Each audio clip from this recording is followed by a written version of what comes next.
yan! May nanghihiram ng bigas! Aba, ano ipapahiram nating bigas ay alangarit tayong bigas?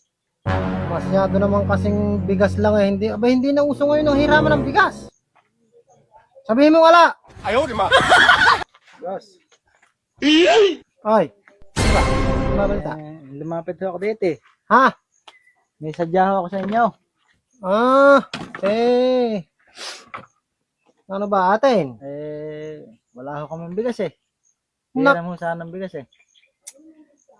Alam mo kasi, sa panahon ngayon, panahon pa ni kupong-kupong yung hiraman ng bigas na gano'n eh. Magtrabaho kayo para may ibili kayo ng bigas eh. Pwede ba naman yung aasa lang kayo sa kapitbahay na? Ala din ako, hirap din ako sa hanap buhay, kaya pakilo-kilo lang din ang bigas ang bili namin. Mga iba nga ako, boss. Kayo ba gumawa ng bahay na ito?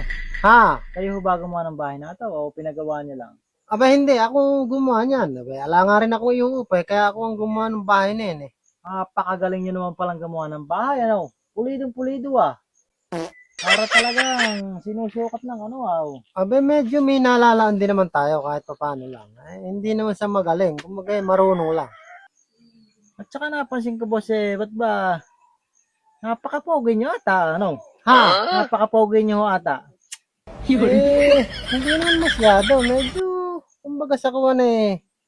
Mala artistahin nyo dati nga niya, parang si Kuwan ah. Parang si mga Richard Gutierrez, gano'n na itsura nyo.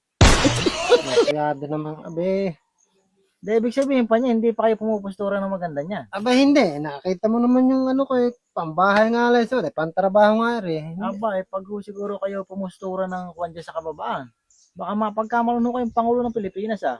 Ano? Abe, medyo. Tingnan nyo nga tikas ng pangatawan nyo. Aba, Ha? ganyan yung klase ng mababait na tao eh. Abe, oo. Abe, medyo mabait-bait naman tayo kahit Yan na yan, yung mga klase ng mababait na tao, kamukha nyo. Yung hindi madamot, yung maasahan kahit saan. Saka pagka mga ganyan-ganyan sa itsura nyo, yung nakilala kong pagka maliliit na bagay lang, ay binibigyan kagad, ninakasin ng kagad. Ayaw, di ma. Ganyan yung katabihan nyo na yan. Ganyan na itsura. Talaga namang, Talaga bang kuwan eh kasi alam ko naman yun kaya nga hindi ko nga din nagkukuwanan. Siyempre, aba, hindi ho basta-basta itsura ng tao na ang ganyan. nagsasabi lang kasi sa akin ng pogi ako, yung nanay ko. Ako nagsisinungaling lang eh, Nako, kaya Hindi ho nagsisinungaling. Talaga ho, boss, na napaka-pogi nyo. ganun ba? Tingnan nyo naman yung pangatawan nyo, itsura nyo, kompletong-kompleto. Aba, hindi ho basta-basta tao yung ganyan itsura. Ibig sabihin ilan bang bigas ang hihiramin mo sana? Ay, kahit ho sana mga 1 kilo lang, at pangsaing namin eh. Han, bigyan mo nga rin ng mga kawam, may 1 bulto pa rin, hatiin mo. Maipadala rin sa tao rin. Samahan mo na tuloy ng 200 at baka lari silang ulam, ayun ang makabili ng ulam. Hulugan! Pahulugan! Pahulugan! Bossing! Ay baka gusto niyong pahulugan na ano? Washing! Washing? Ito. Tingnan nyo, napakaganda na ito, bossing. Ay, ayaw mo naman. Nako, hindi ko gusto yung washing. Tingnan na lang ko yung bossing. Napakaganda ko yung bossing. Alam naman kuryente rito. Ano namin yung washing na. Hindi, bossing. Bilhin nyo na ito. Napakaganda na ito. Magandang klase ho ito. Wala nga, puro kaskas nga lang ang ginagawa rito. Sa sapa, naglalaba, puro ganun, kusot. Gumagana boss to sa may ano, sa mga solar, sa mga baterya. Ala nga rin. Saka hindi nga uso rito sa bundok ng washing na yan. Diyan ka sa kababaan magtinda ng ganyan. Hindi boss, paano nyo? Mura lang naman eh. Kahit nga walang down pwede eh. Ala, kahit na sabihin mo ibigay mo pa sa akin yan, hindi ko tatanggap. Ala nga kasing kuryente rito eh. Ay, teka lang bossing.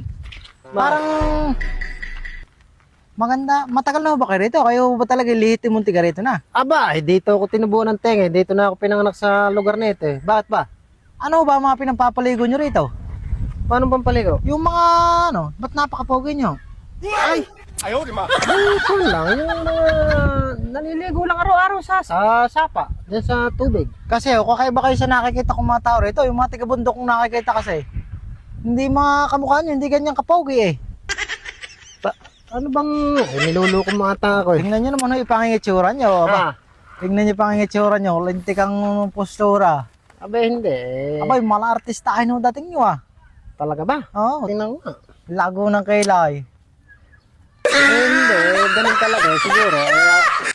Hindi ko Aba, naman boss. masisisi yung nanay kung ba't ako pinanganak ng ganito eh. Abay, sa lahat nung nakita kong tao, kayo, nakita kong pinakapogi. Ay! Alam mo si Rudy Fernandez ah. Si Daboy! Oo, si Daboy. Po, ano, napakapogi nun ah. Oo, kamukha mo yun. Parang ibiniyak sa'yo. Anong oras mo ba kayo inilabas yung pinanganak kayo? Ay, hindi ko lang alam eh. Alam namang Pero mama ko ibig sabihin, no, dito na kayo pinanganak. Dito! Napakapogi yun talaga. Bihirang tao yung ganyan kapogi ah. Kasi yung mga nakilala kong mga nanirahan dito, yung mga kwan. Hindi ganyan ang postura, hindi ka mukha mo. Tingnan mo na may itsura mo. Pang ano, kukunin ko na kaya ito. Magkano ba ang kuha nito? Ay hindi, mura lang ko yan. Mura lang to. Kahit nga walang taon pwede ito eh. Pahulugan o isang taon. Kuhanin nyo na. Ay, Kuhanin sige. na, boss. Dadawnan ko na. Ako kasi ayaw Hindi, ko. hulugan to eh. Dadawnan ko kahit 500 para pag ano ka. Hindi, sa kanya lang daw na hulugan niya ito. Dadawnan ko na nga. Ay, Abay, bahala bihira kayo. kasi nagsasabi sa akin gano'n. Kaya ako ganado. Dadawnan ko na. Pagka order uli ako sa generator para pang partner dyan. Ibig sabihin, dadala pa ako dito ulit. Oo, generator naman ang dalhin mo. Ano? Ay, sige, maraming salamat. Sige. Susunod na lang, ano? At sa susunod ay bibigyan kitang tip kahit mga 2,000 pag Yun yung sinabi ko sa inyo. Ang galing! Ang galing! Mo, ha? Pag sige. mo kakalimutan nyo, baka mapanaginipan mo na hindi ka pogi. Hindi, hindi ko. Sisiguro din siya, ha? Oo. Boseng, pag may nagsabi sa'yo pangat ka, sabihin mo na sa akin, pakukulong ko. Sige.